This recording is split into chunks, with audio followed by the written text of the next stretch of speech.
Folks, Black Star Network is here.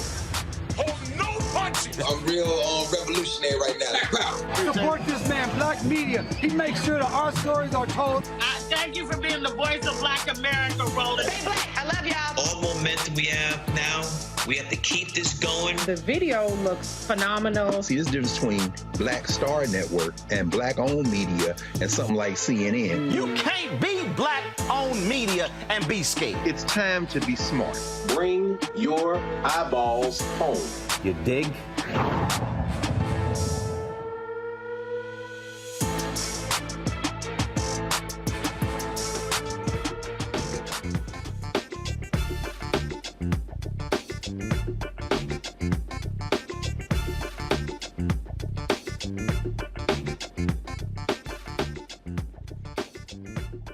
Hey, folks, today is Thursday, December 1st, 2022. Coming up on Roland Martin Unfiltered, streaming live on the Black Star Network. We live in Georgia, where there's only 1 day left early voting. They are doing all they can to turn, especially African Americans. Talk about that. The Unity Prayer Breakfast today in Georgia, where Senator Raphael Warnock to the package indicator. We were there. We'll show you that. So, folks, this leading a rally in Atlanta, Food Center One. We're going to go live there and carry his remarks right here on the Black Star Network. The Supreme Court has agreed to make a decision on whether or not President Joe Biden can give student loans. We'll give you the update on that. So, a delay in the ruling regarding the Black Creeks in Oklahoma. We were there last night. We will tell you about that as well. And plus, the road to the SWAC championship, General Motors continues. We'll talk to the student government leader at Southern University about how students are feeling about their school playing Jackson State on Saturday in Jackson, Mississippi. It is time to bring the Roland Martin Unfiltered, the Black Star Network. Let's go. He's got it. Whatever the miss, he's on it. Whatever it is, he's got the scoop, the fact, the find. And when it breaks, he's right on time and it's rolling.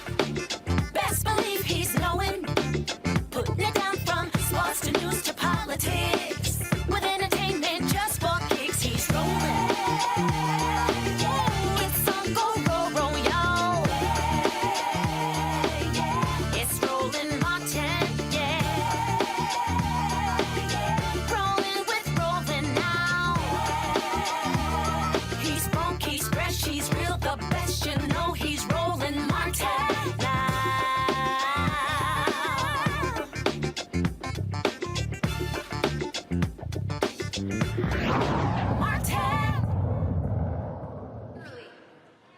All right, folks, this is a live look at the rally in Atlanta. The President Barack Obama will be speaking shortly in support of U.S. Senator Raphael Warnock. He, of course, is in a room against postal worker. There's 1 day left of early voting, and they are doing all they can to push as many people as to go to the. Let's dip into this rally and hear what is being said right now. If we do not send the best candidates, and that candidate is Senator Raphael Warnock. Early voting is from December 2nd, and election date is December 6th. Visit iwillvote.com to make a plan to vote, and thank you so much for having me.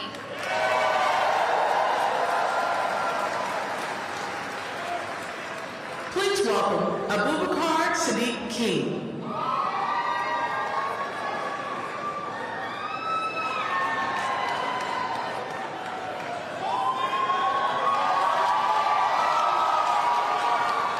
Good evening, everybody. My name is Abubakar Sadiq King, or some of you may know me as Sid King. I'm a 21-year-old political science and marketing student at the illustrious Morehouse College. Both my mom and my dad's side are from Sierra Leone, West Africa. And my siblings and I are first generations, born and raised in this sweet peach state of Georgia. You know, I just want this to be an honest conversation, a safe space for us to determine what this state and country's people need together, to make sure that we elect the most qualified and capable candidate to Senate. I believe that we deserve a well-studied, thoroughly experienced, and passionate person to represent us and tackle the issues that Americans face every day. And luckily for us, I heard Senator Warnock is in town. You see, in my case, like many Americans, I carry the heavy burden of student loan debt. I got my student loan relief program approval literally the same day I got invited to speak here, and I couldn't help but think, would I even be having that if it wasn't for someone like Reverend Warnock sitting in that seat in Senate fighting for students like myself? I also was in the hospital. I was sick for 2 weeks in the hospital. You know how expensive those bills are. You know, I was able to be relieved because of people like Raphael Warnock sitting inside of our Senate and making sure that we are being helped medically, financially, that are showing up for us and taking care of the people. I have a mother, I have a sister, I have a niece, aunts, and cousins I would do anything for. I love them, I learn from them, and mostly I protect them. And I've heard some things about the other candidate that makes me wonder how he would treat every single one of us if he feels comfortable treating his own family like that. Senator Warnock, however, is a well-rounded Morehouse man, an honest man of God, and a proactive thought leader. Although I don't have to tell you that, because you already sensed it when you voted for him and made him the first black African-American to be elected to Senate in Georgia. Now, while my senator was out on the grounds having real conversations with the people of Georgia, taking on the fight to lower the prices of prescription drugs, while advocating for the people of this state and paving a road towards new and improved tomorrow for students like myself, I don't have to wonder what the other candidate was doing. He said it himself. He was learning werewolves can beat vampires. No, wait. He was polishing his debate props, completely making a mockery of the true bravery and commitment displayed by our force. Or maybe he was up at night watching something he knew was stupid but continued to watch anyway. And now the state of Georgia is unfortunately faced to do the same thing, watching him run for Senate. However, like I said before, today we have a choice. We have a choice to change the channel because we have a vote. Today, we have a choice and a chance. A chance to reinforce the fact that this generation of young people are no longer amused, nor will be fooled by political stunts and less than dignified antics by self-serving candidates. We do care. We do understand the power of our presence at the polls, and we will vote. Because if we lose the fire, the passion, the dedication to get out and vote now, we will be left unheard and overlooked for 6 long years. Take this moment right now to be reminded of the effects of passionate people marching to the polls as one and the sacrifices made by those who came before us to make that possible. A vote for Herschel Walker is a vote towards a 6-year circus. But if you believe that this beautiful, historic state deserves a true senator representing us, vote Senator Raphael Warnock back into Senate. Do not stop now, because it is up to us to finish this race, and the polls are our finish line. I'll leave you with the ever so honest words of our 44th president, Barack Obama. The future rewards those who press on. I don't have time to feel sorry for myself. I don't have time to complain. I'm going to press on.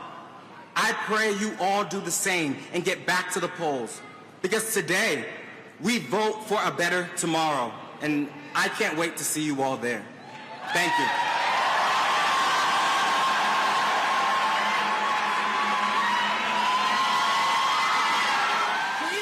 Folks, we're going to continue to monitor this particular event. So when Senator Warnock comes, 1.1 million have been passed here in we land during competition. Glad to have you. Joe.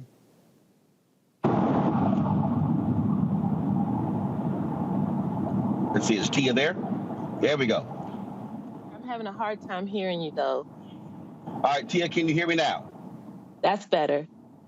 All right, give us a sense of, again, the folks who don't realize, just the enthusiasm, the number of people casting back early. One more day left, it's already 1.2 million. Yes, there is a lot of enthusiasm around this runoff.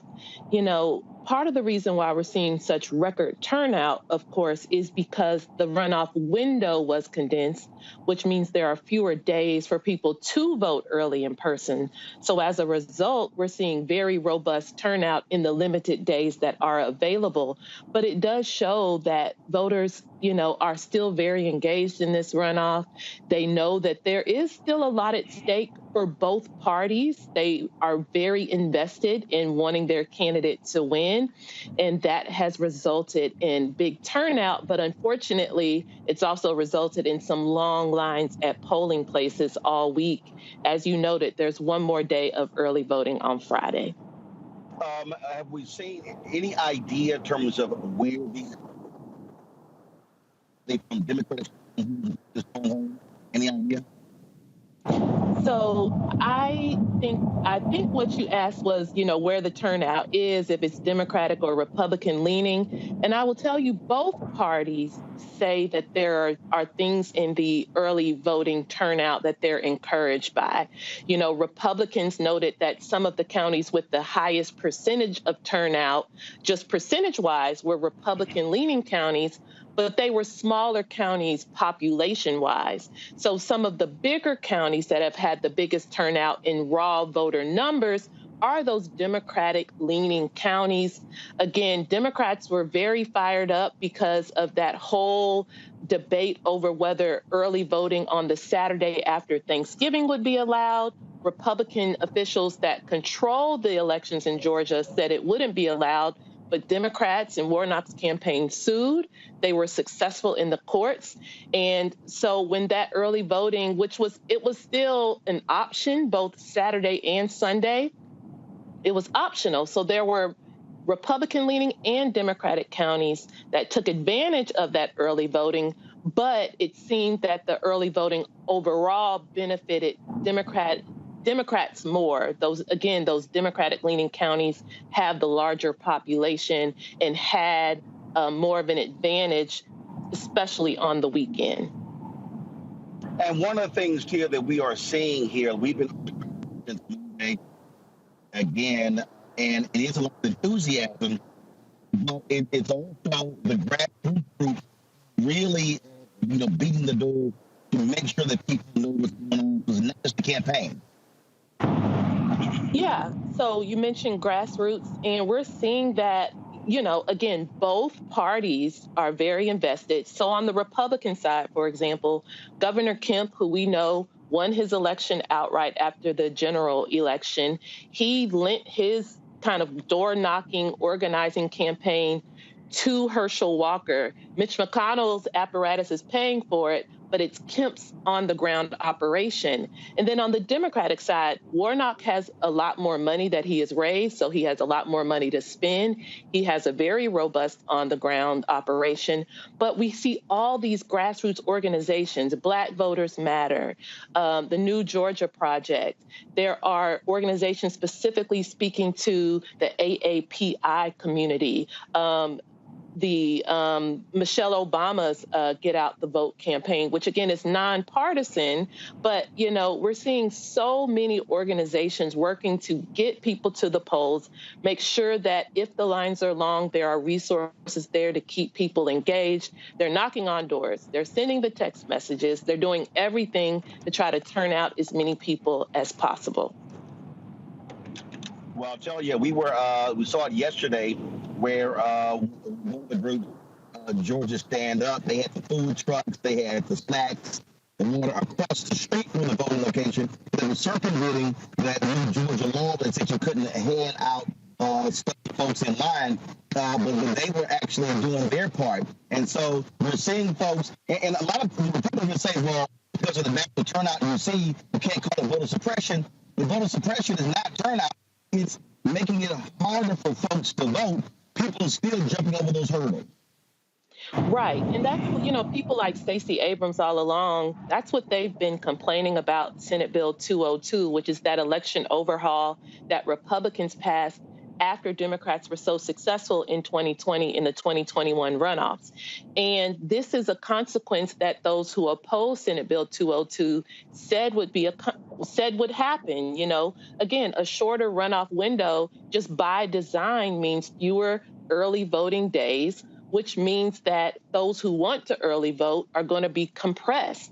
And again, like you said, Senate Bill 202 made it clear that you can't pass out food and water to people standing in line near polling places. So what these grassroots organizations are doing is saying, okay, if the rule is 150 feet, we're going to go to 155 feet, and we're going to set up our stations and make sure people know they can come to us and get what they need. So just like with everything else, those groups that have to adhere to the law are finding ways to do so. And but at the same time, waiting in line is waiting in line. Anecdotally, we are hearing that it is difficult at times. If someone is going on their lunch break and they only have an hour and the line is 2 hours long, then that means they have to leave and come back. And if the race is close, then those types of barriers, if there are enough people who say those barriers kept them from voting, that could be enough people to swing a close race. And that's always been the concern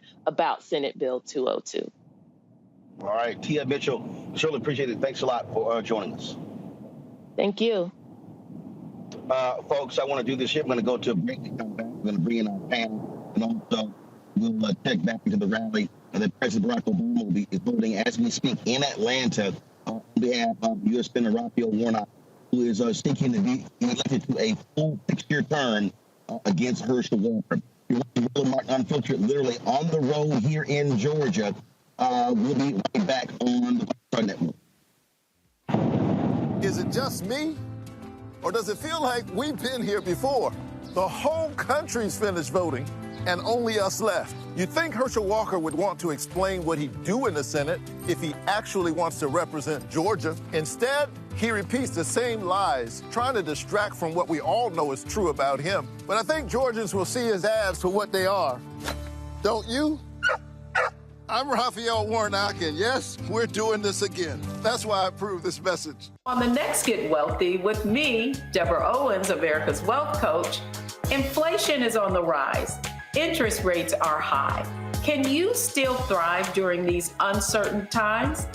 On the next Get Wealthy, you're gonna meet a woman who's done just that, living proof of what you need to do to flourish during these uncertain times. These are times where you take advantage of what's going on.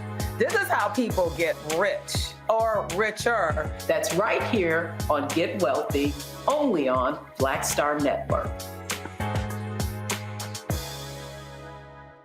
Mama always said all skin folk ain't kinfolk. Georgia, we don't need a senator who's against reparations. Reparations teach separation. Slavery ended over 130 years ago. We don't need this. I am with many police officers. And we sure don't need this. I want to be a leader like him. Walker wants to be like Trump and will fight harder for him than he will for us. We don't need a Walker. Paid for by Black Voters Matter Action PAC, not authorized by any candidate or candidates committee. Next on the Black Table with me, Greg Carr, we welcome the Black Star Network's very own Roland Martin, who joins us to talk about his new book, White Fear, How the Browning of America is Making White Folks Lose Their Minds. The book explains so much about what we're going through in this country right now, and how, as white people head toward becoming a racial minority, it's going to get, well, let's just say, even more interesting. We are going to see more violence. We're going to see more vitriol, because as each day passes, it is a nail in that coffin. The one and only Roland Martin on the next Black Table, right here on the Black Star Network. Hi, I'm Vivian Green. Hi, I'm Wendell Pierce, actor and author of The Wind in the Reeds. Hey, yo, Peace World, what's going on? It's the Love King of R&B, Raheem Devon, and you're watching Roland Martin Unfiltered.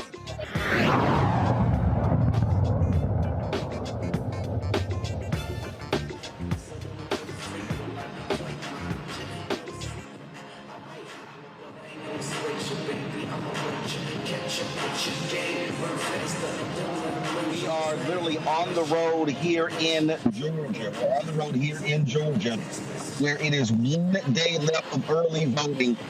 That's tomorrow. Then election day is Tuesday, December 6th. This is a split screen thing rally that President Barack Obama is holding in Atlanta for Raphael Warnock. We'll go back to that rally when the next speaker comes up. I want to bring on my panel right now, Erica Savage, founder of the Reframe Brain, Reese Colbert, founder of Black Women Views, Dr. Greg Carr, Department of Afro-American Studies at Howard University. Erica, I'll go to you first of all to the control room. Keep me abreast of what's happening with the rally. I'll go to you, Erica. You're from Georgia.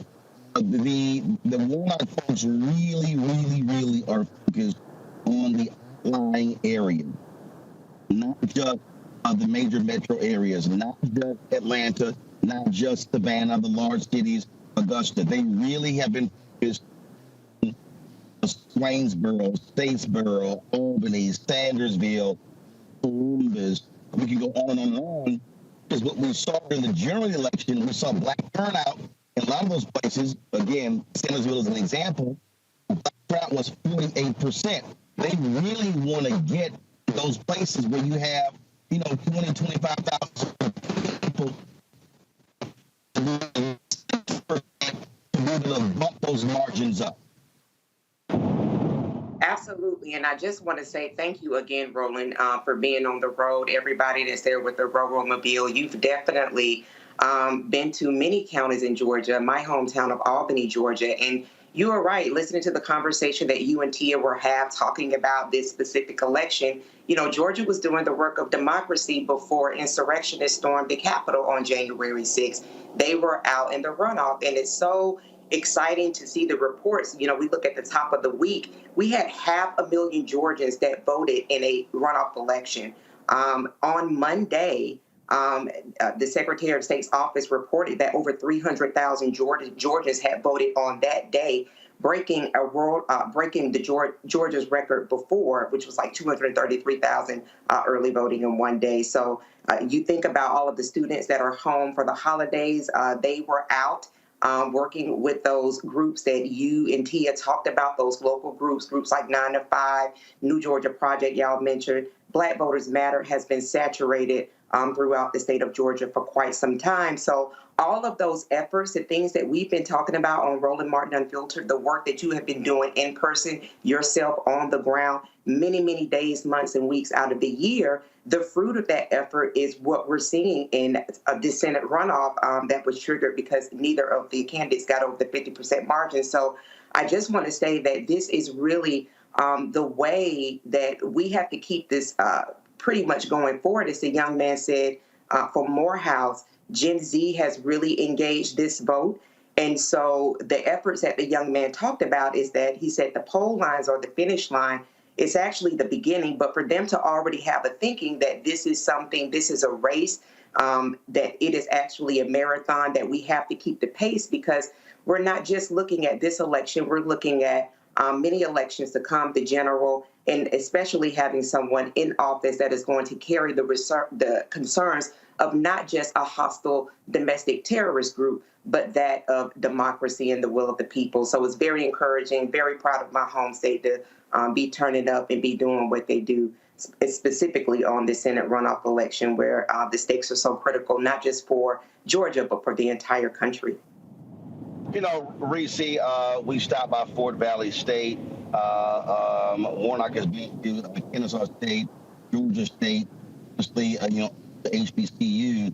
And when you talk about putting those young voters on, I saw a story 2 days ago.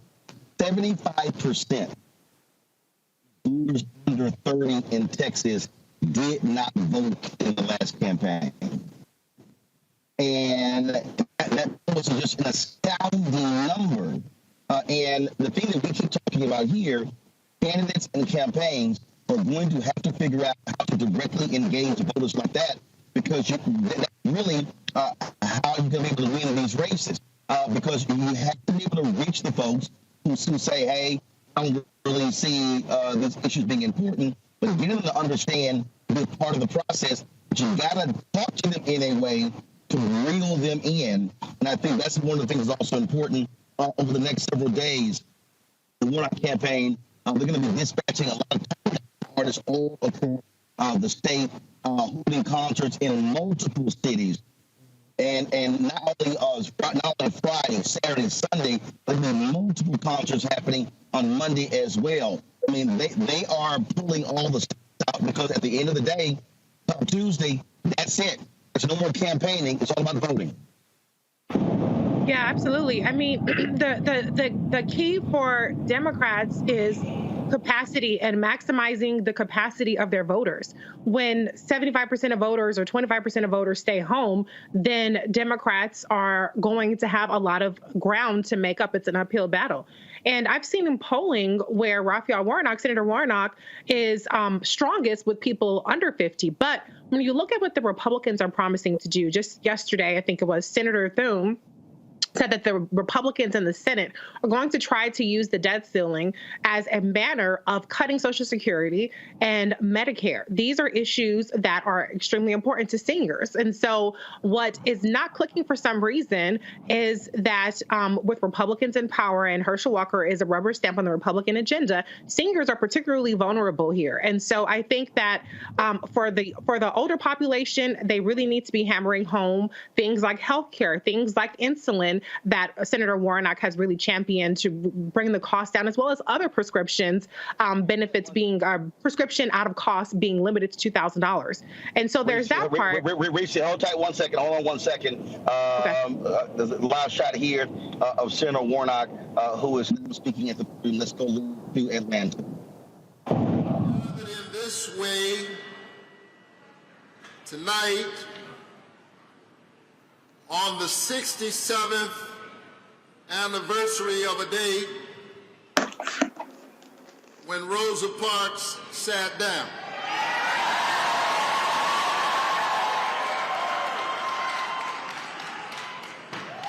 And when Rosa Parks sat down, Martin Luther King Jr. and the people of Montgomery, Alabama stood up and changed America. I want you to think about that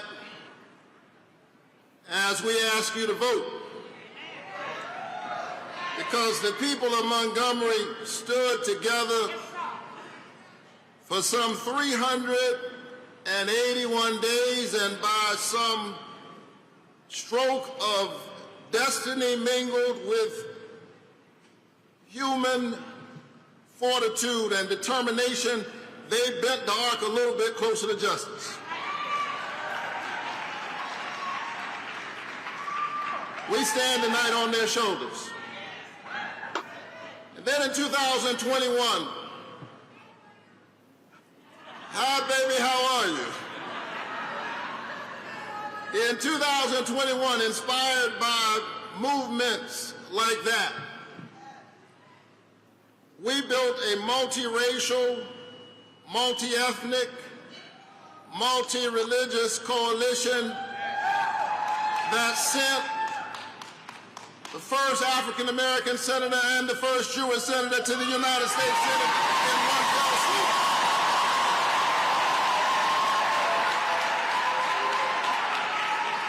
And then you stood up again during this last general election. And on November 8th, you made sure my campaign finished first.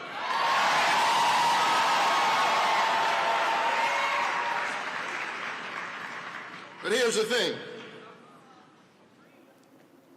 Even though you made sure my campaign finished first, that doesn't matter if you don't dig even deeper, work even harder, build a movement that's even stronger, and deliver the victory for the people of Georgia on December 6th. Are you ready to win this election?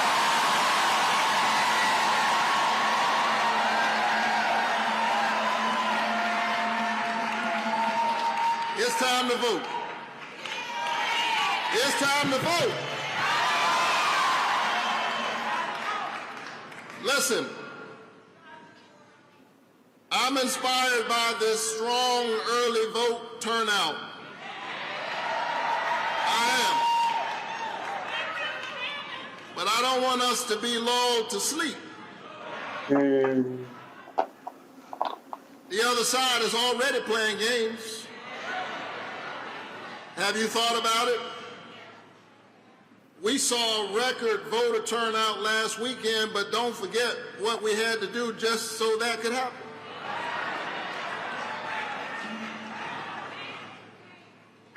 At first, they said the counties could not vote on last Saturday. They said that the law would not allow it. They said, we're sorry, but our hands are tied. And so we thought about it, and then we sued them.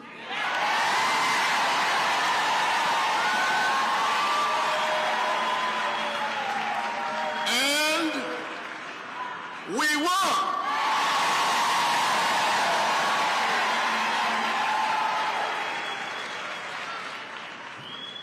I want you to hear me now, because this is important for the work we must do. I need you to understand how determined the opposition is. Remember, they said their hands were tied. We sued them, and the judge untied their hands.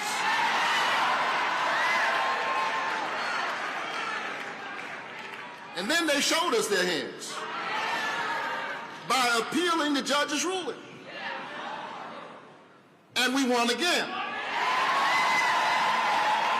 And they appealed again. And we won again. And all weekend and over the last several days, we have seen a diverse and variegated sea of humanity showing up in DeKalb County, in Fulton County, in Cobb County, in Gwinnett County, in Chatham County.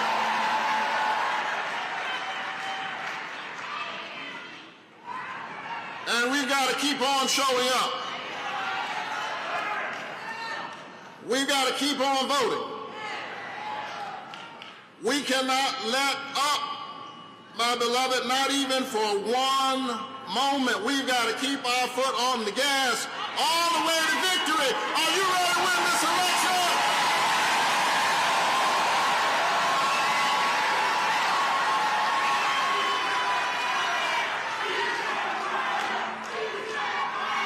So, as I ask you to vote, I want you to remember what your vote did the last time. Because you showed up the last time. We passed the single largest tax cut for middle and working class families in American history. It's called the Expanded Child Tax Credit. Because you showed up the last time. We invested in our veterans' benefits because those who fight for us shouldn't have to fight with us to get the benefits they deserve.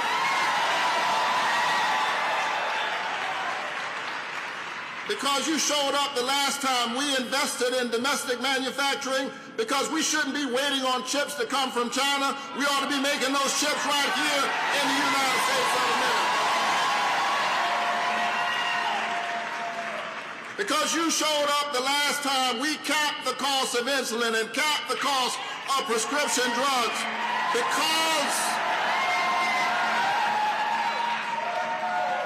because you showed up the last time. We sent a black woman named Ketanji Brown Jackson to the United States.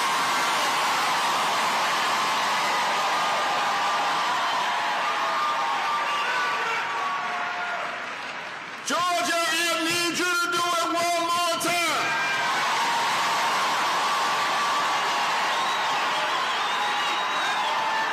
Are y'all ready to get this done?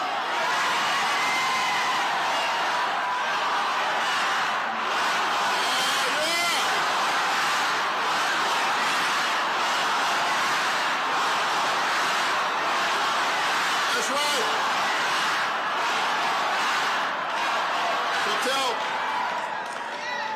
Tell your neighbors and tell your friends who have not already voted.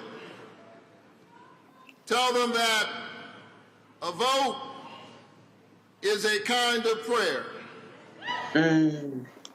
for the world we desire for ourselves and for our children. Tell them that your vote is your voice. And your voice is your human dignity. That's right, vote Warnock.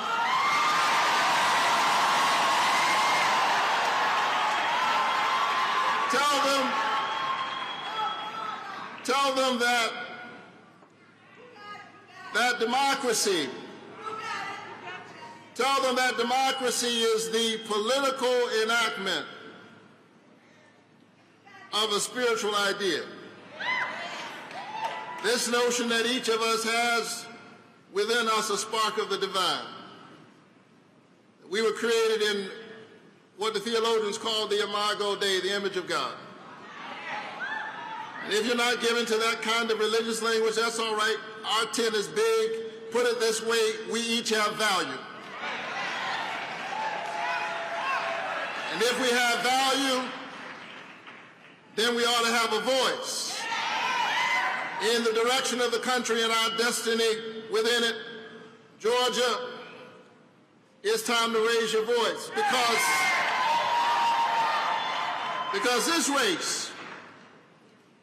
this race is about character and competence.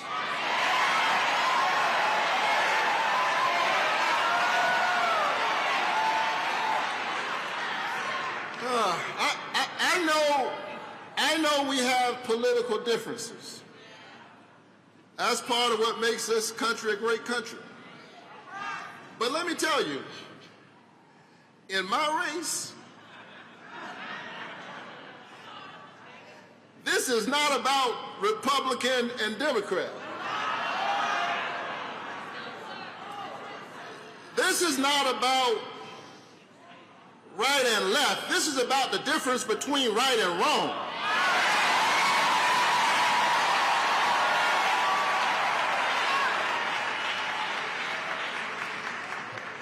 I love this state,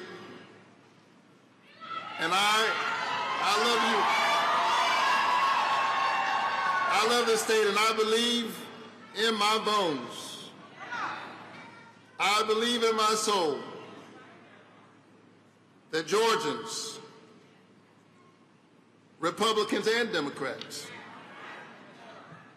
if we're honest, I believe in my soul that Georgia knows that Georgia is better than Herschel Walker.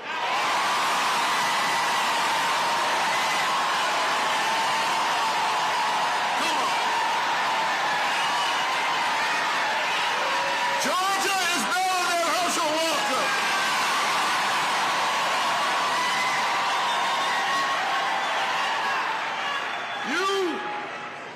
You deserve a senator who cares enough about the people to actually know the issues. You deserve a senator who will tell you the truth. You deserve a senator who actually lives in Georgia.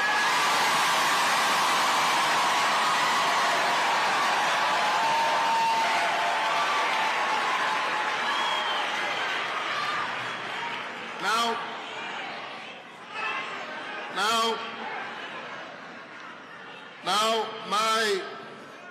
my 84-year-old mother would tell me to be kind.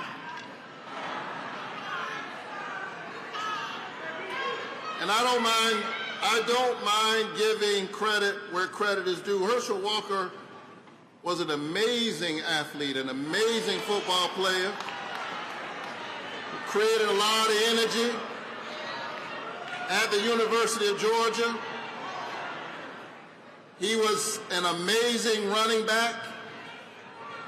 And come next Tuesday, we're going to send him running back to Texas. Are you ready to win this election?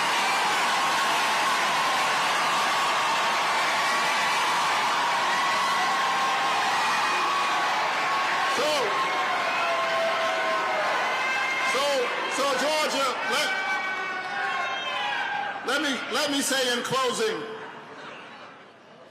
and nobody believes a Baptist preacher when he says in closing, let me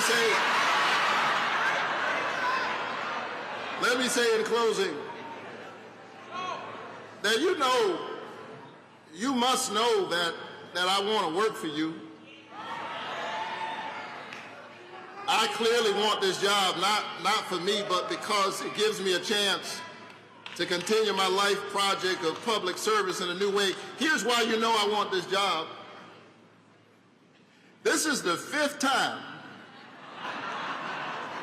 my name has been on the ballot in less than 2 years for the same doggone job.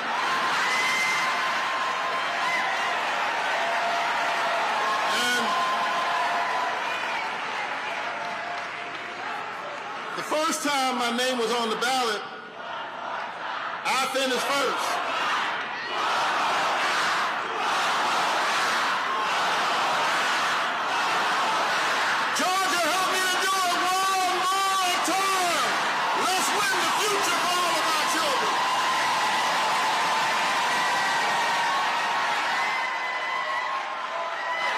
Would you give a great Georgia welcome to a man who needs no introduction? 44th President of the United States, President Barack Obama.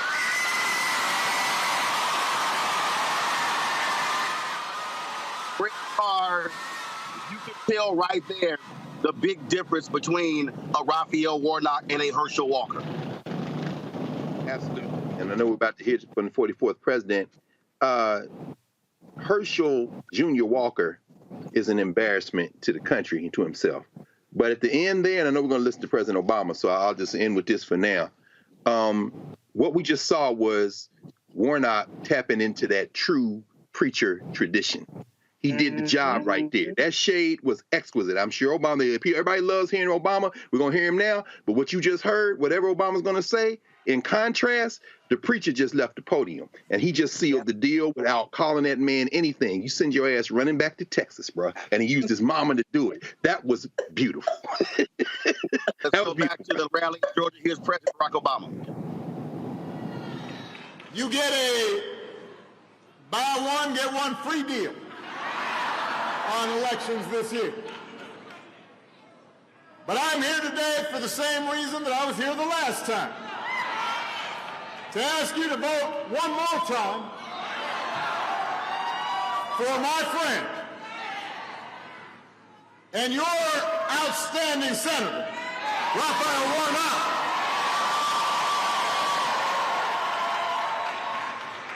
Now, I know a lot of folks have been voting early over the last few days. That is a good thing.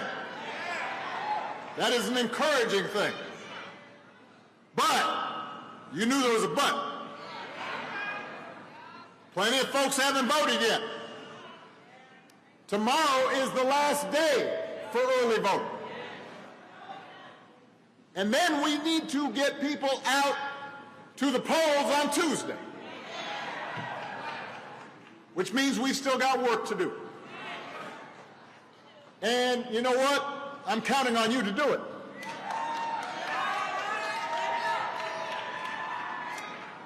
A lot of you may be feeling pretty good because a few weeks ago, people turned out to vote, and as a result, Democrats still have control of the Senate.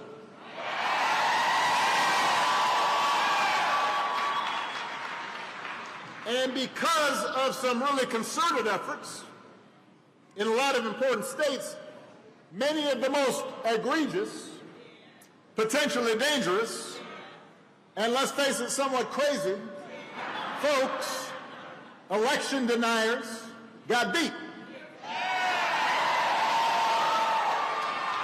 That's the good news.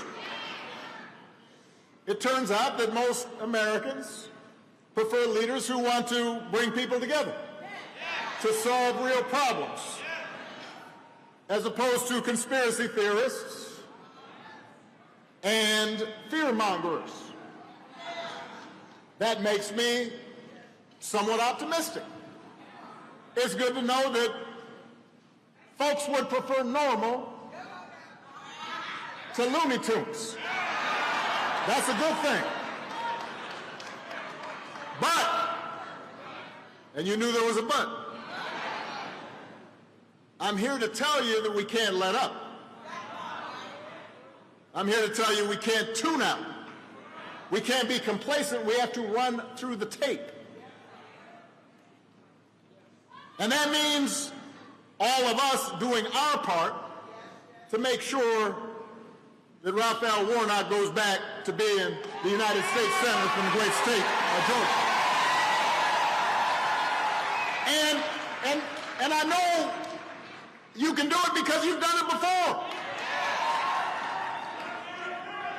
Last year you didn't just send one, you sent two Democrats to the Senate. John Ossoff, Reverend Warnock. And because of what you did, you made all this progress possible. Don't let up. You've been listening. She's been paying attention. How old are you? You're 4 years old. 4 years old, and she understands you can't let up. She could have just summarized my entire talk. Out of the mouth of babes. If voters here in Georgia had stayed home 2 years ago, Republicans would have kept control of the Senate. And they would have blocked every single piece of legislation that President Biden and the Democrats ended up passing. It would have been their top priority. In fact, it probably would have been their only priority. But that's not what happened because of you, because you did not get weary. because you did not act like everything was over. Democrats took back the Senate and were eventually able to translate that into people's lives being better in concrete ways. Because of you, President Biden and the Democrats, they didn't just rebuild the economy and keep unemployment low during the pandemic. They passed a law that would lower health care costs and prescription drug prices. They passed an infrastructure bill that will put people back to work. They passed the first major gun safety legislation in 30 years. They made the biggest investment in clean energy in our history. That happened because of you, Georgia. And now we need you to do it again. Because for all the progress we've made, we all know we've got a lot of work to do. Right now, too many folks in Georgia and all across the country, they're still hurting. They're still struggling to pay the bills. Parents are still worried about their kids' safety. Too many Americans are wondering if their freedoms could be taken away. And the question is, who's going to actually do something about it? Who's going to fight for you? Is it the party whose main agenda is cutting taxes for the rich and big corporations? The party that wants to gut Social Security and Medicare? Flood our streets with more guns? Decide who you love, when you should start a family? Or is it the party that's trying to put people back to work and lower costs and make health care more affordable and keep our communities safe and save our planet and give every woman the ability to make her own decisions about her life?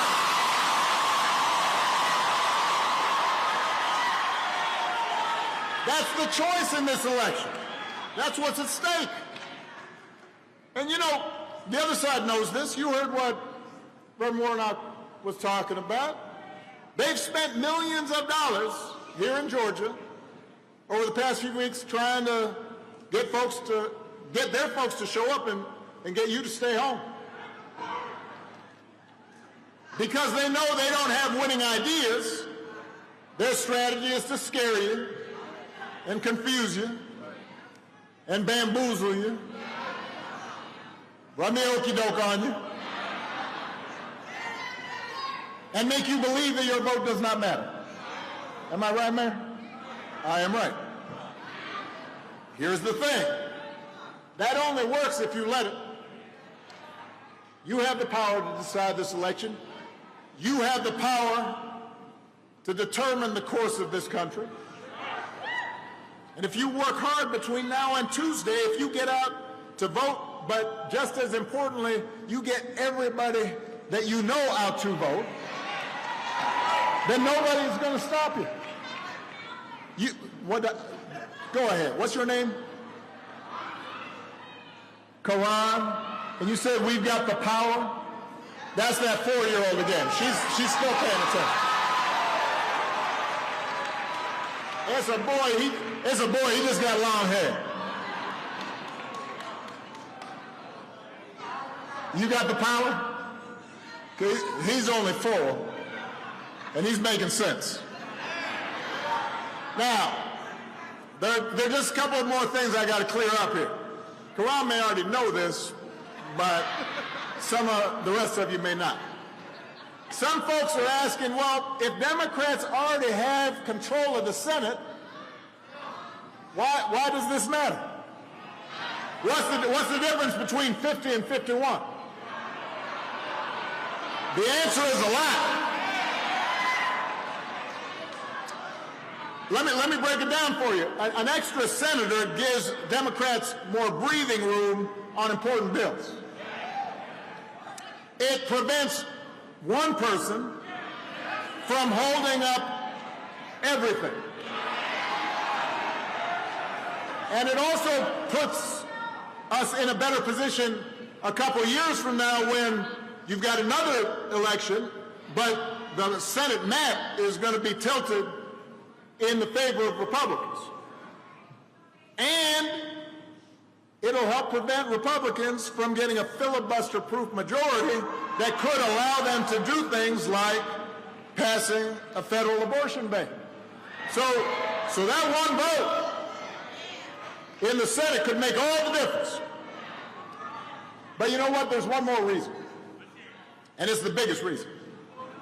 51 is better than 50 because it means Reverend Warnock will keep representing you in Washington.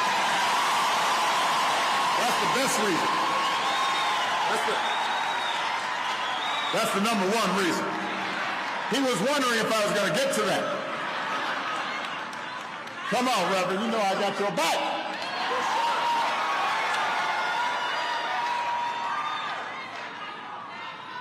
Let me talk about Warnock just a second. Let me say good things about Warnock. Let me testify. As your senator, Reverend Warnock hasn't been off chasing wacky conspiracy theories. He has not been drumming up fear and division.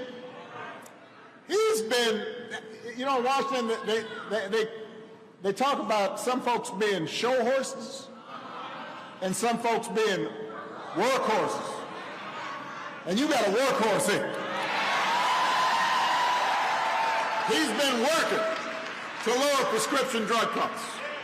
He's been working to boost manufacturing jobs. He's been working to make sure that our veterans who serve this country honorably have the care that they need. He's been standing up for democracy. He's been protecting a woman's right to determine her own destiny. Reverend Warnock is a workhorse. And he also is a class act. Right? You just like the man. Because you sense his integrity when you talk to him. He's not just hard working, he's God-fearing. He's a community-serving person. He tells the truth. Sticks to his word. Treats it with decency and respect, no matter how high or how low. Deals honorably even with those who oppose him. Vote for... Quran also, once again summarized, said vote for Warnock. I'm telling you, this young man, he getting A's. Straight A's in this class.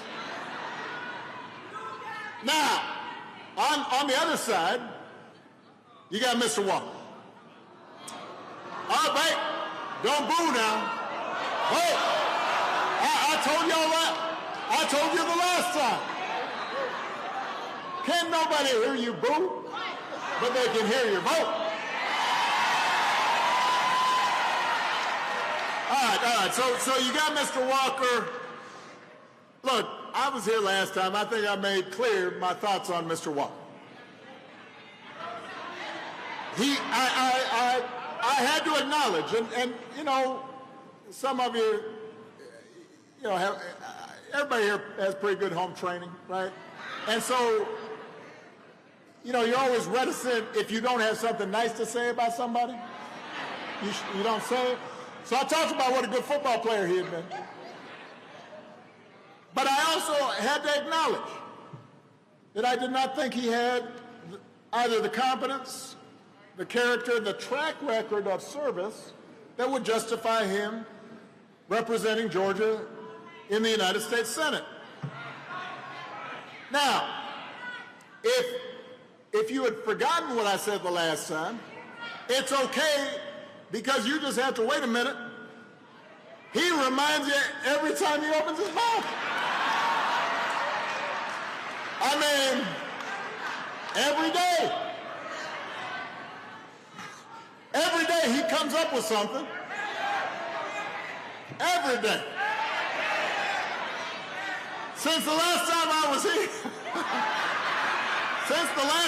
was here, Mr. Walker has been talking about issues that are of great importance to the people of Georgia. Like whether it's better to be a vampire or a werewolf.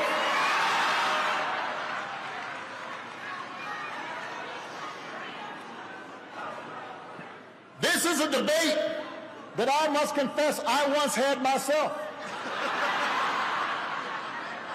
When I was 7. Then I grew up. In case you're wondering, by the way, Mr. Walker decided he wanted to be a werewolf, which is great. As far as I'm concerned, he can be anything he wants to be, except for a United States Senator.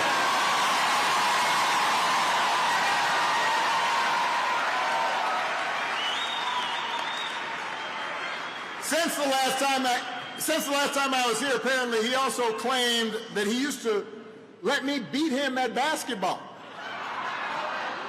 But then he admitted that we've never actually met. So I guess this was more of an imaginary whooping that I laid on him.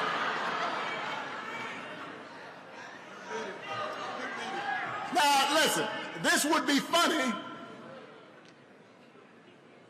if he weren't running for Senate. We all know some folks in our lives who we don't wish them ill will. They say crazy stuff. We're all like, well, you know, Uncle Joe, you know what happened to him. You know, it's okay. They're part of the family. But you don't give them serious responsibilities. When you spend more time thinking about horror movie fantasies than you do thinking about the people you want to represent, that says something about your priorities. When again and again you serve up bald-faced lies, just make stuff up, that says something about the kind of person you are and the kind of leader you would be if you were in the United States Senate. So, Georgia, look, I'm not telling you something you don't know. You deserve a senator you can be proud of. Somebody who will talk straight to you. Somebody who will fight for you. Somebody who will garner respect in Washington. Somebody like Reverend Warnock, who's been doing it responsibly and conscientiously and effectively, not just in the Senate, not just in the last few years, but his entire adult life.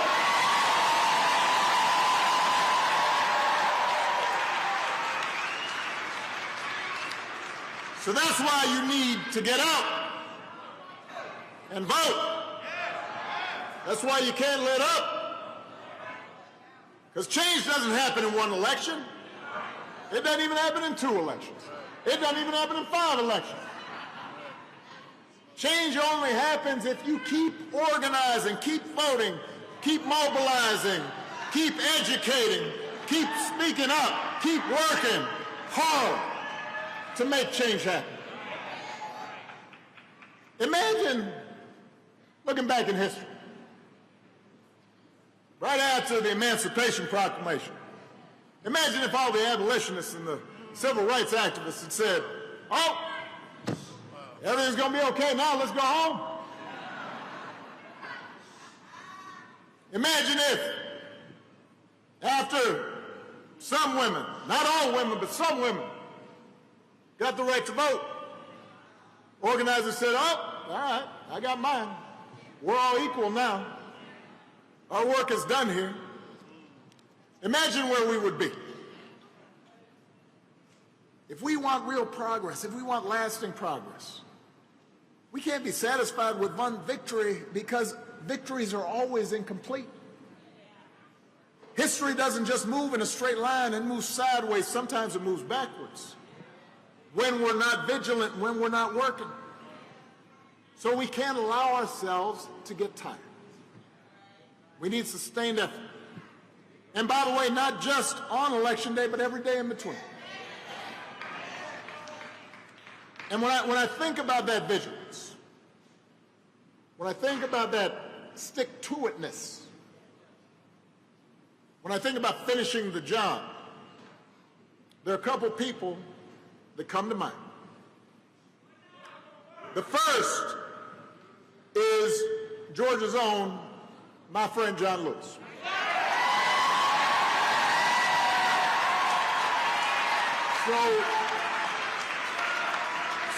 So he and other SNCC workers were my inspiration for going into public service. I was 2 years old when they were mobilizing. I was on the other side of the world, but they were my inspiration. Because armed with nothing more than a backpack and the truth, John Lewis helped lead a long march towards freedom. At the age of 23. And so I had a chance to meet my hero when I was in law school. I was at that point 26, 27. And when I met him, he was everything I had hoped he would be. He was humble, and he was kind, and he was generous. And he took a long moment to talk to me and encourage me. Despite all that he had accomplished, he had no airs about it. But what struck me most about John was not his incredible heroism as a young man, but it's how he kept on marching and protesting. Even after he was elected to Congress, he's getting arrested in front of the South African embassy. He kept standing up for what was right. 1 decade, 2 decades, 3, just kept on going. Even when his cause was unpopular. Even when the spotlight had moved off him. In fact, the last time I saw John was at a virtual town hall that our foundation had organized in the wake of the George Floyd murder. And it was about a month before he passed. He was already ailing. You could tell he did not feel well. But he considered it his duty to stand with a new generation of activists and to help guide them in a principled and inclusive way and remind them that although wrongs needed to be righted, that it needed to be righted with nonviolence and with love and empathy and compassion. Here he was a month before he was about to die, and he kept on going. So that's one person. The other person who comes to mind when I think about persistence is a woman named Ann Nixon Cooper. I talked about her in my first presidential election. You remember we had Grant Park, and I contacted us to tell us, to let us know that she had voted for me at 106 years old. She figured out, no, I'm going to cast this vote. And I spoke about just trying to imagine everything she had gone through, everything.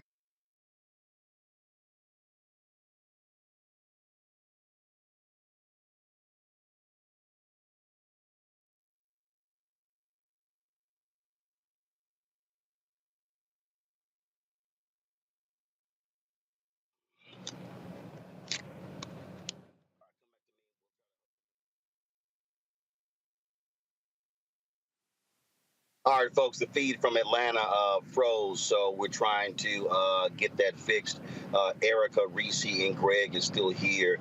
$2.89. $2.80. So, folks, let me know when we have that feedback. What you see there is you see the contrast, but you also see, both Warnock and Obama trying to be as respectful as possible. But knowing full well we're dealing with somebody who really has no business running. Folks, is the feedback? Okay, we'll go back to the feed. We'll come back to the panel. Go ahead. One became an elected official, serving a congressional district here in Georgia with great honor. The other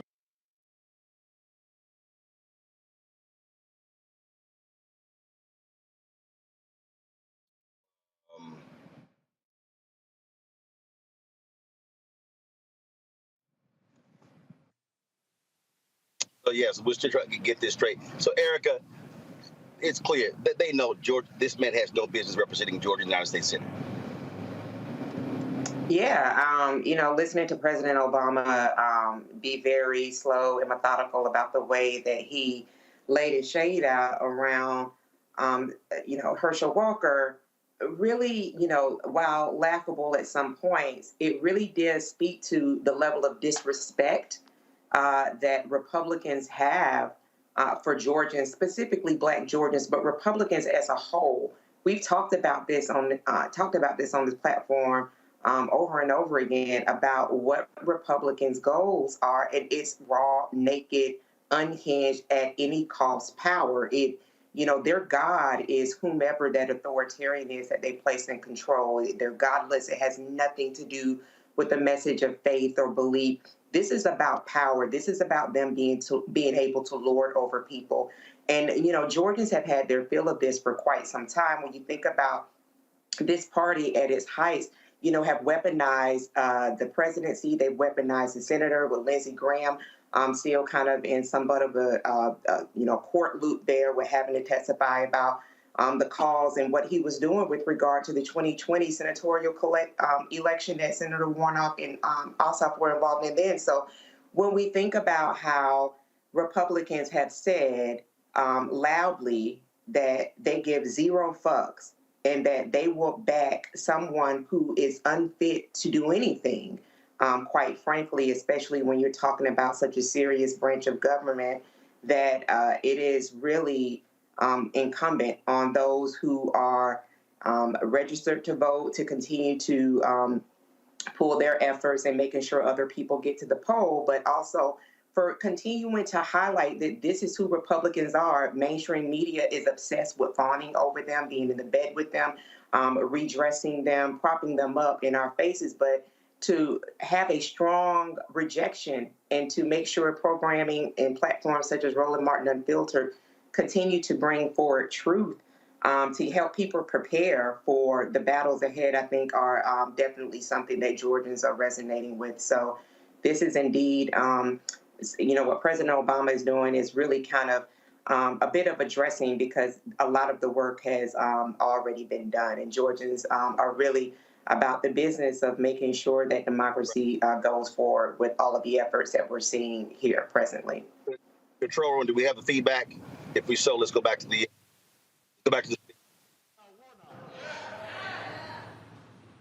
Not only will we keep Georgia and America on a path to a better future, but we will be setting an example for a 4-year-old right here and laying a foundation for him to build on. And that 1-year-old over there, and I saw a 3-month-old here, they're watching right now to see if we're going to get tired, and I'm going to tell them right now, we're not going to be tired. We're going to bring it on home. Let's make this happen, Georgia. I love you. God bless you. Let's finish the job.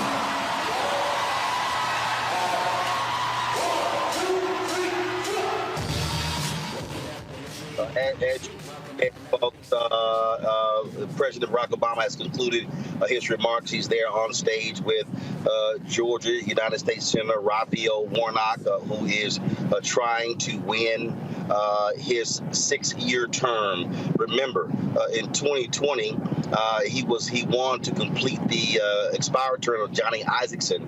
There was only 2 years left. Senator John Ossoff won a 6-year term when he defeated David Perdue. And so this is what Warnock is trying to do. This is the last major rally in terms of before early voting. Early voting ends tomorrow, Reese, here in Georgia.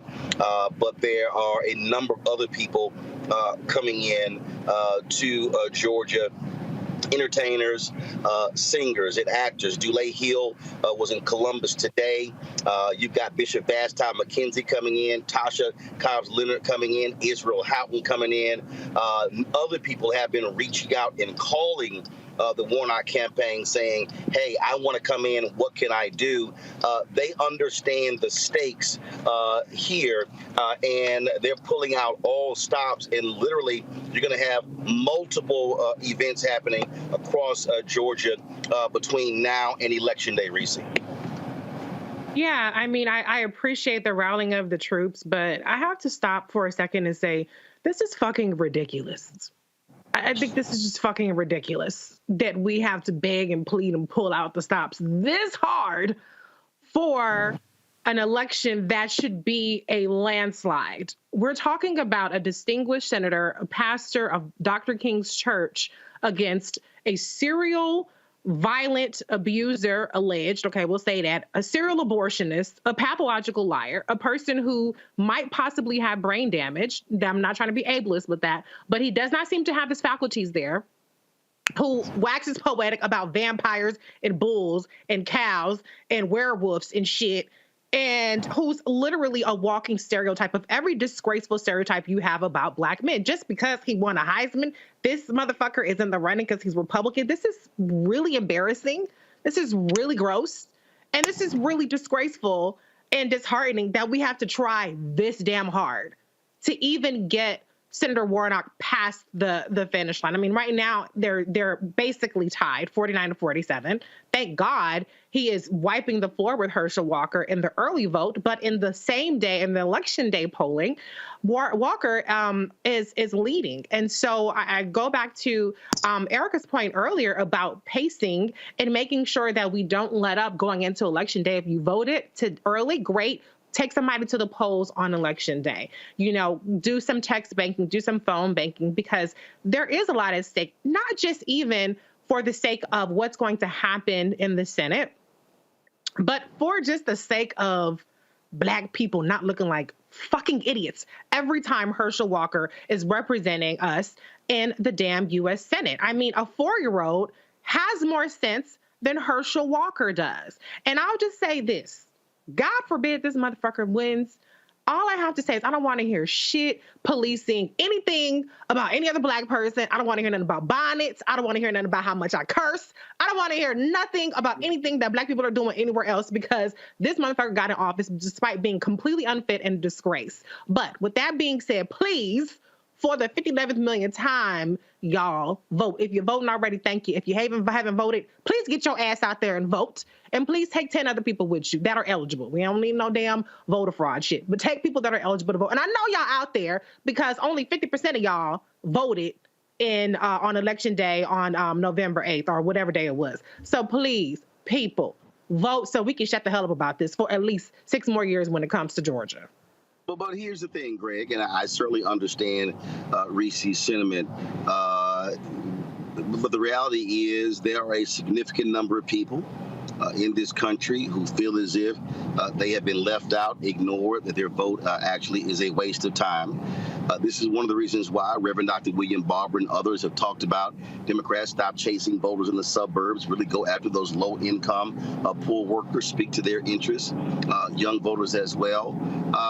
And it also shows you, and again, it's been driving me crazy going to these small towns. And when I start asking about the numbers, and then folks tell me 40% turnout and 45 and 47 and 48. Just the other day, Gary Chambers called me and we had a long conversation. And it was just abysmal talking about the low turnout of Black voters in Georgia. I still think about 2018 when we were in Mississippi with Mike Espy, an unbelievable candidate who loses to an absolute idiot, Cindy Hyde-Smith, by 65,000 votes. And there were more than 65,000 African Americans in Mississippi who did not vote. And even in the general election, you get a Black woman running for governor, you have an African American man in Warnock on the ballot for senator, and you're not seeing Black turnout in these places. at 65, 70, 75, 80, 85%. And so it is disheartening, but I think at the same time, what it does is it causes us to say, we have to reframe, re-examine how we are communicating with people in order to get them to understand how voting plays a role in the issues they care about. Absolutely. I mean, it really, when the autopsy of this funky settler state is written, and it may be written sooner than later, there are going to be whole pages devoted to what happens when people lose hope. As you said, Reese, this man is a victim. You didn't say that, I'm saying that. He's a victim of too many hits on the football field. By the way, Roland, the way you tore up Stephen A. Smith and them on First Take, kudos to that. I'm wondering why no one has asked Herschel Jr. Walker about his former employee that traded his ass for all the Cowboys that won the damn Super Bowls. Ain't nobody asked Herschel Walker about his former master, but at any rate, a victim of too many hits on the football field, a victim of an education system that reached down inside his brain and pulled it out and threw it somewhere in the trash, never to be recovered. And a victim of all these white nationalists who stand by him grinning as they are saying the N-word to all of us by actually campaigning for a man who every human being in the world, including that 4-year-old, that 1-year-old, and that damn 3-4-month-year-old sitting there looking at Obama, know shouldn't be anywhere near elective office, but should be receiving some of that health care that if he gets in the United States Senate, he will block for the very people who are going to pull that damn lever for him on Tuesday, who will have their limbs amputated because they won't get the insulin that will save their lives, who will not be able to take advantage of the same type of public programs from the federal government that their billionaire masters are taking advantage of. The women and men who work on the railroads. Amtrak goes back to Atlanta. I've ridden that train many times, but for 10 years, I was a daily commuter on Amtrak, and today Joe Manchin, a punk out of West Virginia, who will probably go to the Republican Party, joined 42 other Republicans to vote against extending a 7-day paid leave to the workers on the railroads. And that legislation could have passed. Why do I bring that up? Barack Obama is a major disappointment to me on many, well, I won't say disappointment. I don't expect anything out of presidential candidates. They're all employees, politicians. And I have my beefs with Obama, but I tell you what, since he can never run for election again, he seems to have freed himself up a little bit. And tonight he put it where, as Joe Madison would say, the goats can get it. Election cycles are not 1 year, 2 year, 5 year. This is long distance running. And Barack Obama said it perfectly tonight. You don't just get ginned up for one election and win. Eric, as you were talking about your home state, and Roland, as you're talking about these folks who have not yet come out and voted, and Reese, as you telling folks you need to get out there and vote, please understand that this early vote, these white nationalists and their complete utter devilment, they cut early voting in half to shrink it down to get it close enough to steal. Barack Obama was laying it out today in terms of the reality.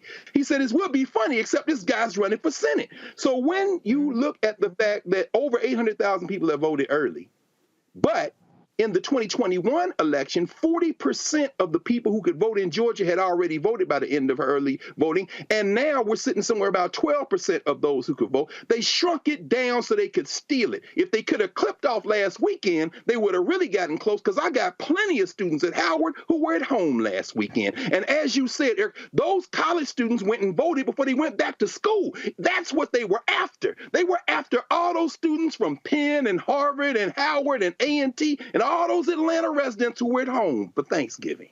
That's who they were trying to get, because while we're talking about early turnout, these devils are marching to their 5-town voting place where there is no line, because part of it is create a funnel effect, so these lines are 2 and 3 and 4 hours because you shrunk the early voting. All this is a plan. Finally, let's be very clear.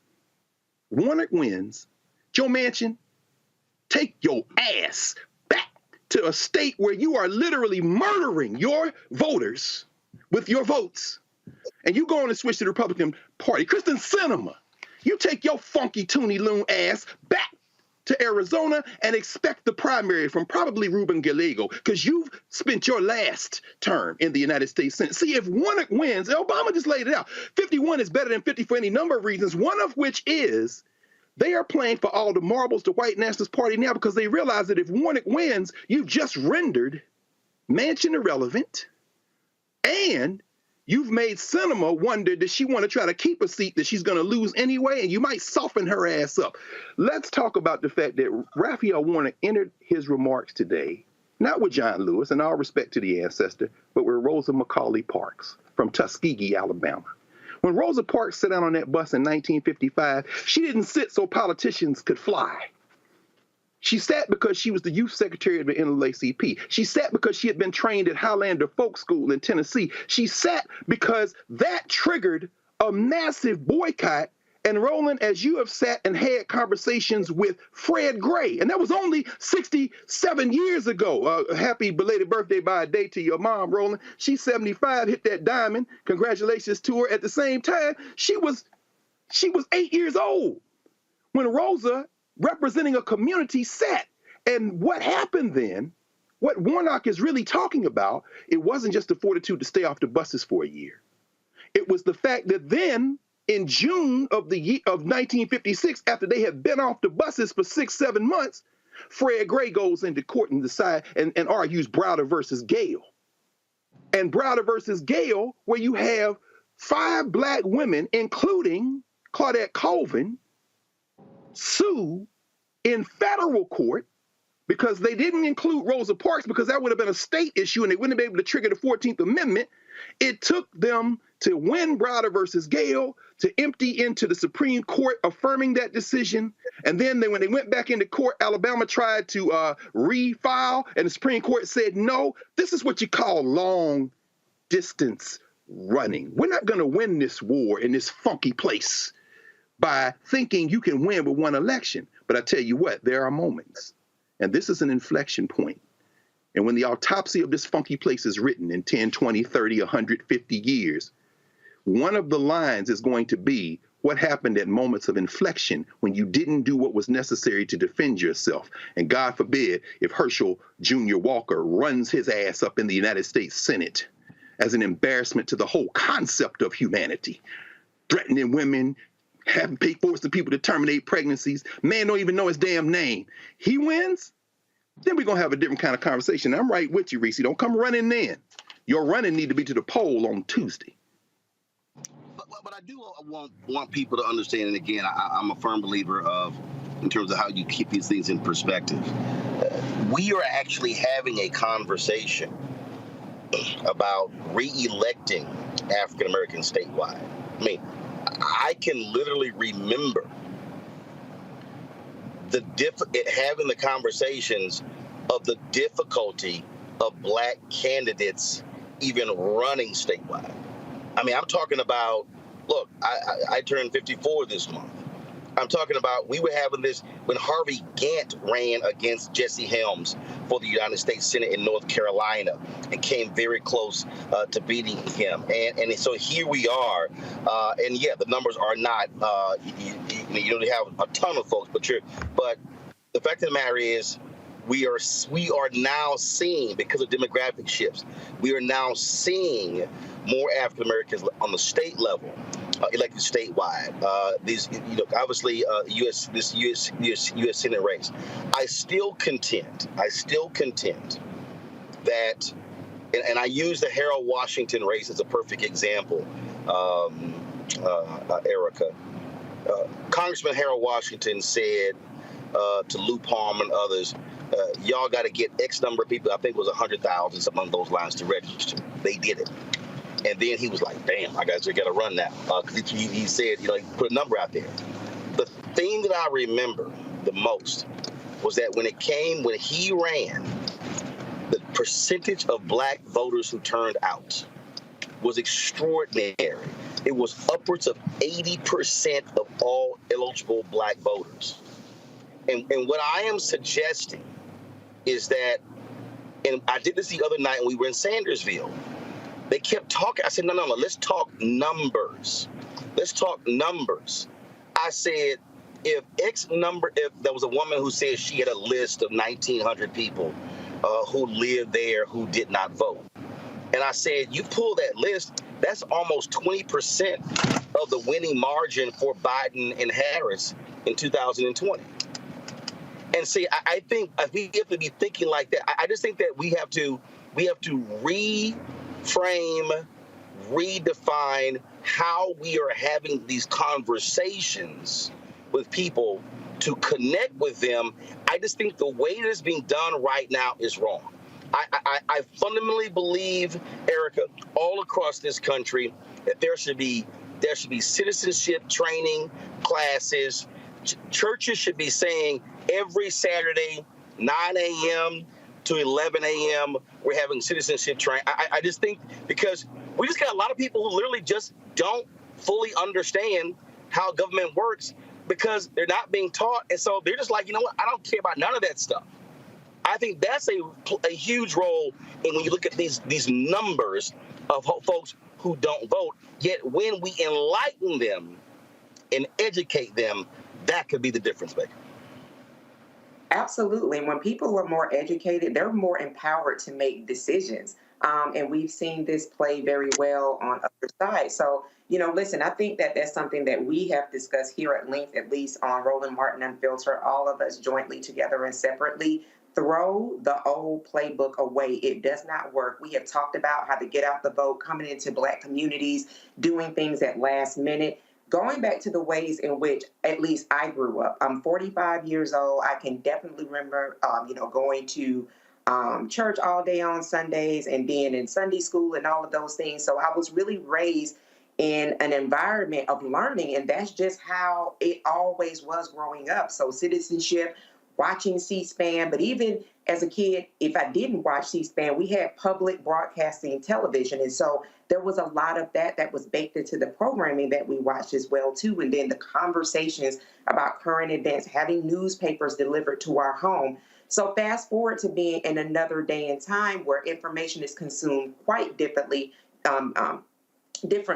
There's still plenty of opportunity, particularly as we see all of these different generations that are represented in the world, that are represented in politics and in other different areas that are very important.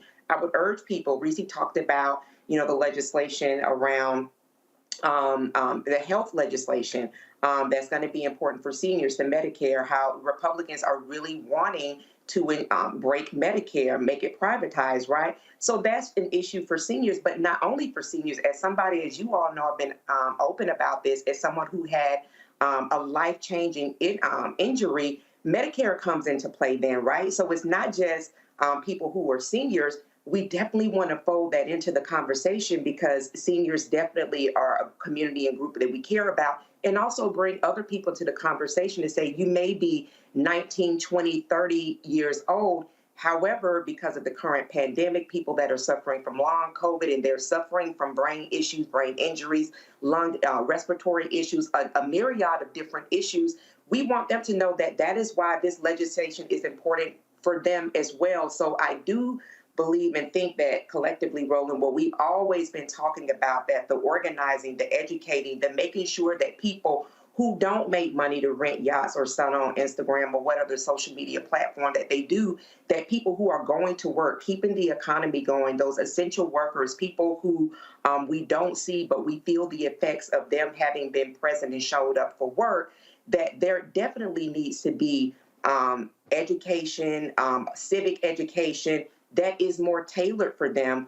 If they work 12-hour shifts, multi-generational household, this is an approach that needs to be taken because honestly, the only thing that Republicans are committed to doing is speeding up their racial, their radicalism, their domestic terrorist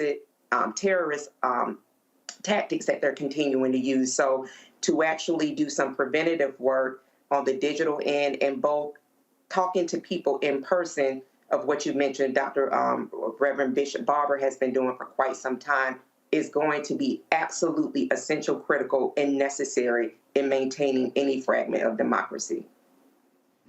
I think that, Reese, to this point, I really do believe that the work of organizations like Black Voters Matter is critical, but is also why they have to get the funding also for people's campaign. Because what they are trying to do is they are trying to create 365-day-a-year organizations. I fundamentally believe that the mistake politically has been only focusing on the 3 months before the campaign. And it's like you're having a restarted engine where it has to be this continuous education, training, classes, building that slog. If anybody really takes the time to study the civil rights movement, what they will realize is it was tough. It was tough going black some Jim Crow. And it wasn't until the Voting Rights Act had been passed and all of a sudden numbers exploded. And so this ain't easy work. And that's the key. Right. And I think, unfortunately, folks have only looked at it as, well, let's just get it going. You know, when it was election season, that's why even last year, I was saying to the Biden folk, the day after he got inaugurated, I'm like, y'all better be focused on 2022. Because getting people to understand that, I just think that's where we are right now. There is a roadmap, I do believe, to getting our numbers up. But it's going to require a lot of work, a lot of resources, and a lot of time. I completely agree. I mean, what we're seeing is there's a credibility gap when it comes to disillusioned and disaffected voters. And part of that is that there is an intentional campaign to disillusion people, particularly Black voters, when it comes to disinformation, when it comes to different chaos agent campaigns. I'm not going to name names, but y'all know what they are. And those people are much more relentless and much more consistent than when we see political messaging. You know, what people are exposed to is largely algorithm driven. It's largely driven by what they are interacting with. And so some of this political stuff doesn't necessarily get into their feeds as much. And that's why it requires additional efforts to find the relevancy in people's day-to-day lives. And so I get it. I mean, I was just in Florida and I was at this dive bar with a bunch of trailer park folks. And, you know, people missing teeth probably ain't got Medicare or Medicaid because they didn't expand Medicaid down there in Florida.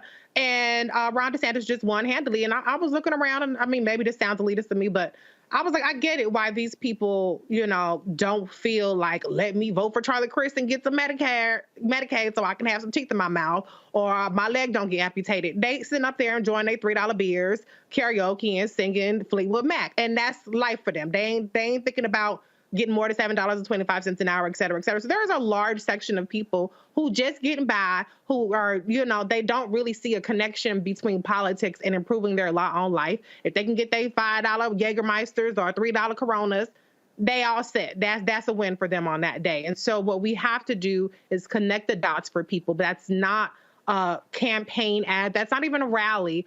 And that's not a last minute situation. There has to be this constant engagement, not just from organizations, but from politicians themselves. Stop being afraid of Black media. Stop being afraid of giving somebody a soundbite that Republicans are going to run with. Come talk to your people and make yourselves known and your presence relevant to their lives. And you won't have as much work to do on Election Day getting people to the polls. That's right. Greg, again, I think for a lot of people, and I'm going to keep saying this until I'm blue in the face, that if you do not have sustained voter education, if you do not literally have classes connecting the dots and walking people through, then we're going to be having this same conversation.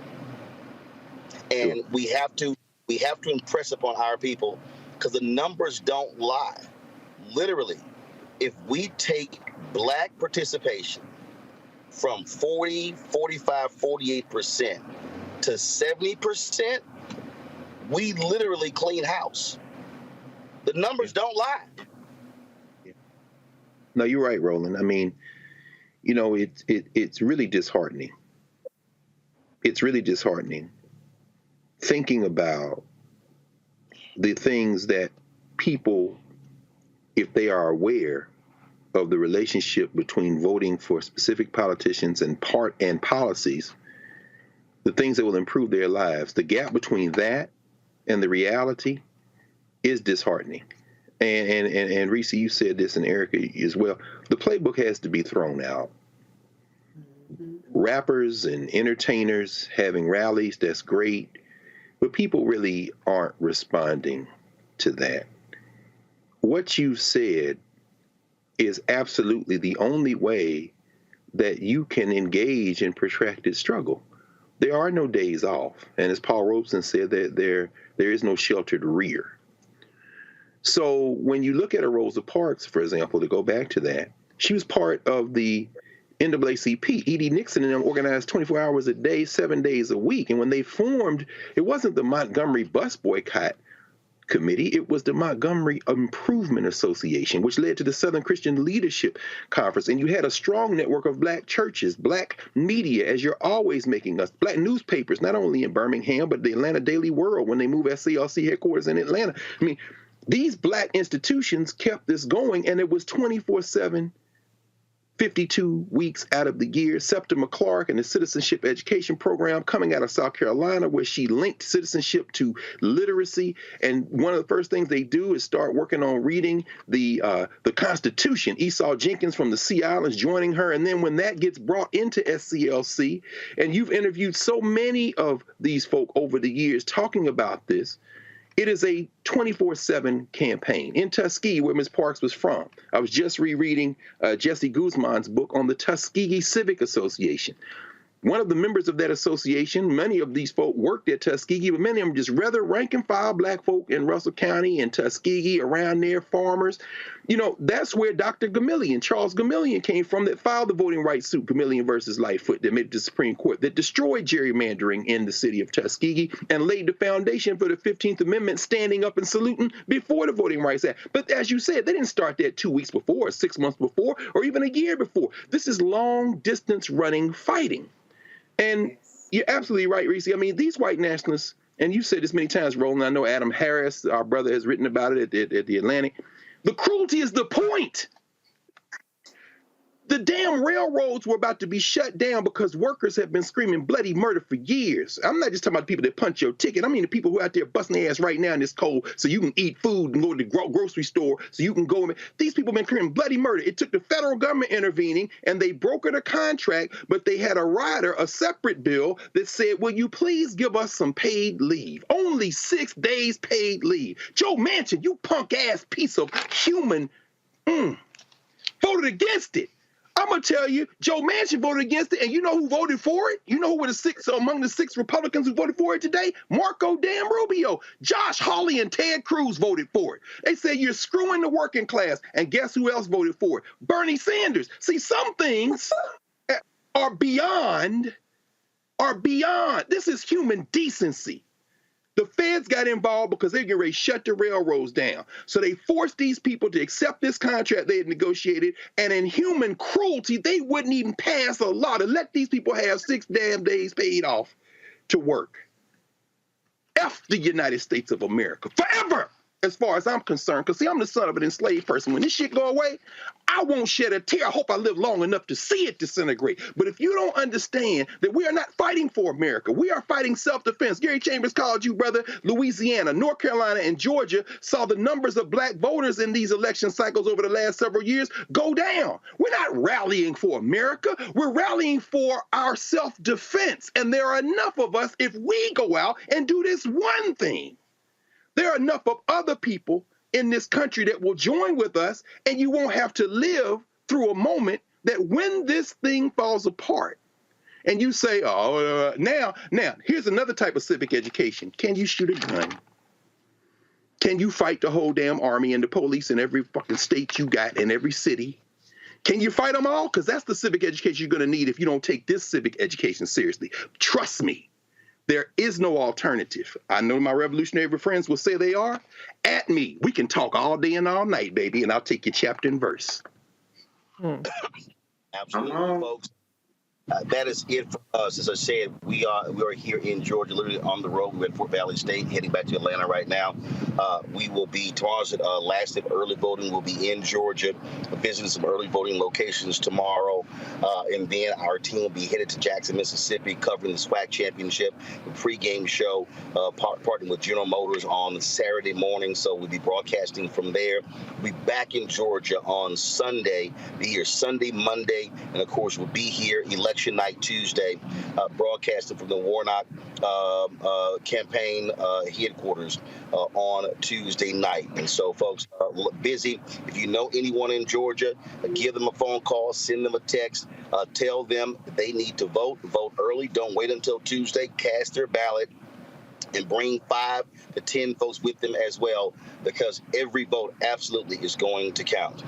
Erica, Reese, Greg, I certainly appreciate it. Thanks a bunch. Folks, we were supposed to have the Southern University student body president on, but the rally went over, and so we're going to try to get them on. It's a special time tomorrow. I'm going to be broadcasting tomorrow, y'all, at 4 p.m.